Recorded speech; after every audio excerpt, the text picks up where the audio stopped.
What do you as a libertarian have to offer that maybe some of the other candidates don't? Well, we libertarians believe in minimal government. We want to privatize a lot of the services that the city is currently engaged in, like the public transportation system, the parks and recreations departments. And it may be possible to privatize more that the city is currently taking responsibility for. But we feel like a lot of money is being squandered on those particular departments. And going private would have which advantages then?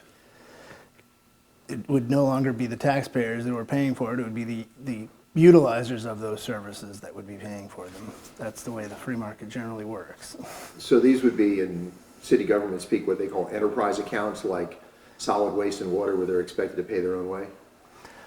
Something like that, yes, for sure. I mean, there are different degrees. I believe that public transportation could be completely privatized and left to the private sector. Now, what city services and responsibilities do you feel should be retained, directly by government? Certainly, the police department is something that libertarians believe in general is something that should be the sole responsibility of government, and the court system. And those are things that the city does have right now. But I believe there's a lot less prosecution than probably needs to be done. Well, that's the other thing I was going to say. What sort of changes do you think need to happen in how the city handles various issues that are out there? Well, things like small crimes like shoplifting need to be enforced very strictly, and that deters the more extreme crimes. And those would be things that would benefit all Tucson taxpayers, having a safer streets overall, and less government spending on silly things that don't actually improve the peace of the streets. And Silly things. In political terms, those are fighting words. What are some of those things? Well, programs to plant trees by the city, and I mean, Regina Romero has made it a policy that she wants to use the city government to fight climate change rather than doing what the city's responsible for. And she's made statements to that effect at the debates that I've been with her at. When I asked her about the tree planting program and so on, she said, well, doing that does not mean neglect of other priorities like law enforcement. What do you say to that?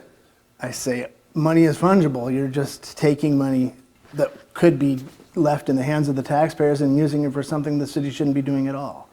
And people can plant trees themselves, and we do. People love to have gardens and trees and bushes and everything else. It's not the city's job to tell us where to plant trees or even to encourage us to plant trees. Now, rolling back to the law enforcement, recruitment has been an issue for many years. Recruitment and retention, pay, and so on. The city says it's making some progress, but that it's a difficult issue for cities everywhere. What would your solution be to try to try to strengthen the police department so you've got the people to take care of the small crimes that you were talking about as a sort of a feeder for big crimes? Well, I think focusing and treating the police department as with the importance that it should be treated would give the police more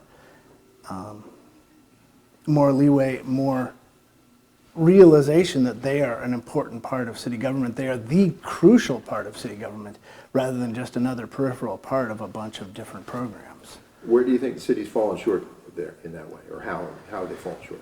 Well, I have not been a part of the police department, but I know that there's a lot of homeless people wandering the streets, and we are actively encouraging it with the city government funding of homeless apartment complexes and hotel buildings that used to be profitable businesses, and now they're just a place for city government to encourage homelessness, in my opinion. Well, that leads us to another issue that I have to bring up, and I have with all the candidates, is the issue of the best approach for homelessness. What would you bring to the table on that chronic issue? Well, in places like the various homeless hotel complexes that we have in Tucson, there's a lot of drug use. And if those homeless locations, if those homeless shelters were run by private charities and churches, they would be capable of regulating who and what is being done within their complexes. And legally, the city of Tucson could enforce a lot of drug laws in the homeless hotels that it does not. Those places have become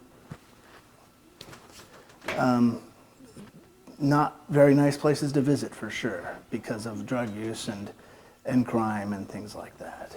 So many of these issues interlock, and when you talk about homelessness, you were mentioning drugs. Fentanyl and meth are also things that we've been asking about. What would you do to try to reduce the prevalence of them out in the community?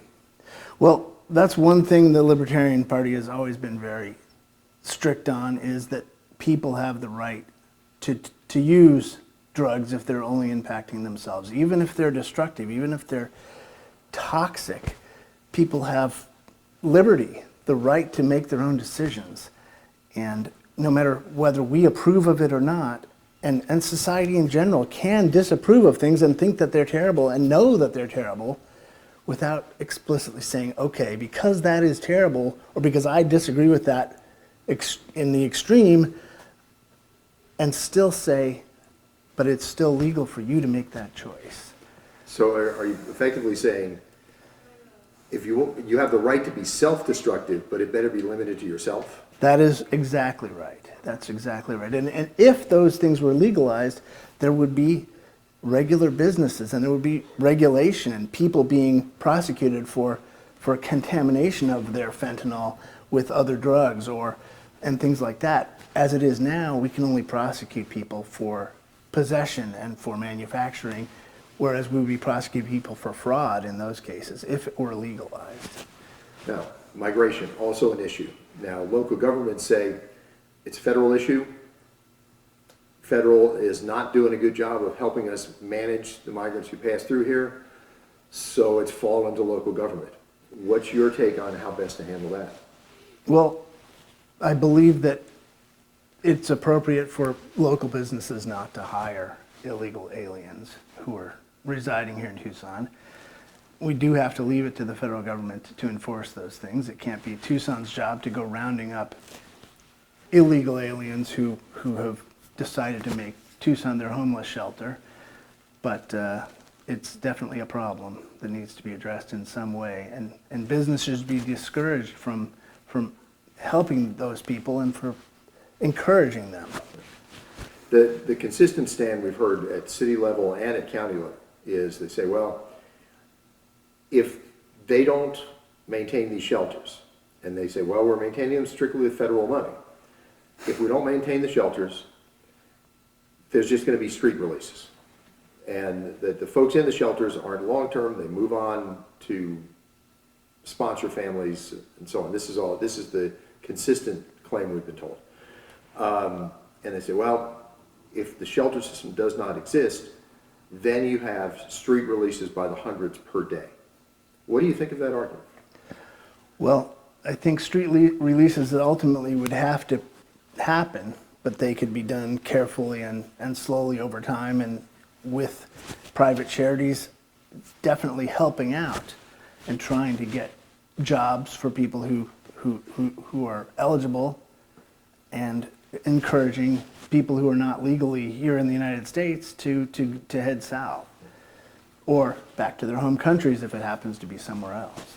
Now, we've touched most of the quote-unquote hot topics that are in play for the election, but sometimes there's something else on your mind for something you would like to do with city government. Any other topics out there that you think don't have the attention they deserve and you want to apply some attention to them? Well, I think that freedom of speech is something that gets suppressed in Tucson sometimes by University of Arizona and other places where people are actively discouraged from expressing their own beliefs. And I think that that's something that we need to we need to be more open with the residents of Tucson about what we all believe different things. Even if you disagree with me, that doesn't deter from your right to express your beliefs. As a libertarian, I believe that I don't have any special program I want to implement. I would instead be spending all my time trying to repeal existing special programs. And you mentioned trees, sounds like Housing First, the Housing First program that the city's talking about. Any others that would be on, you regard as strong candidates for repeal? Well, the public transportation system, the trolleys downtown should never have been revived. Just because we have the tracks there doesn't mean we have to run trolleys on them at a loss. But it may be possible to run the trolley system by a private company that could actually run a few trolleys at the key times on 4th Avenue that might actually make money. You know, it's an interesting, ancient technology that Tucson has had for a long time. Those are actually new tracks they put in for the. Well, did they really? Oh, yes. All right. Well, new tracks and new overheads. They had to. If they had to upgrade everything, that's even worse. Now, we talked before we started the formal interview. We talked about how in Tucson, the mayor doesn't have a great deal of executive power to just order things and make them happen. The mayor has to set policy with consensus of council, and then it's up to the city manager to actually implement. If you get elected, what would you do to gather the support you need to be effective? I would, if I had Pendleton with me on the city council, we would both work together to try to convince all of our other council members that freedom is the way to go and that libertarianism is the right policy and that every government program, no matter how good its intentions, can be corrupted and used to benefit those in power. And those are the things we want to do away with. We want to make Tucson engage in only doing the most minimal things, the things that can be overlooked and monitored and verified that they're not being corrupted. And that's what we would focus all of our attention on, is convincing our council members how important freedom really is in Tucson. You know, a lot of times the old saying is laws happen because you can't always count on people to do the right thing. Can we count on people to do the right thing if you remove a lot of the regulation we're talking about? Well, there will always be people doing bad things and even self-destructive things, but it's the city and any government's job to keep people from harming each other, even if they're harming themselves. Now, anything you just want to add? We always give people an opportunity, because sometimes as we're putting the stuff in the car, people go, I wish you'd given me a chance to say X. So anything you want to add here? I believe in free market principles. I have a website, freemarketprinciples.com, where we advocate the principles that we think should limit government and make government work for everyone and to make a free market thrive. And that's one of my main jobs when I'm not running for city council or working for Pima Community College.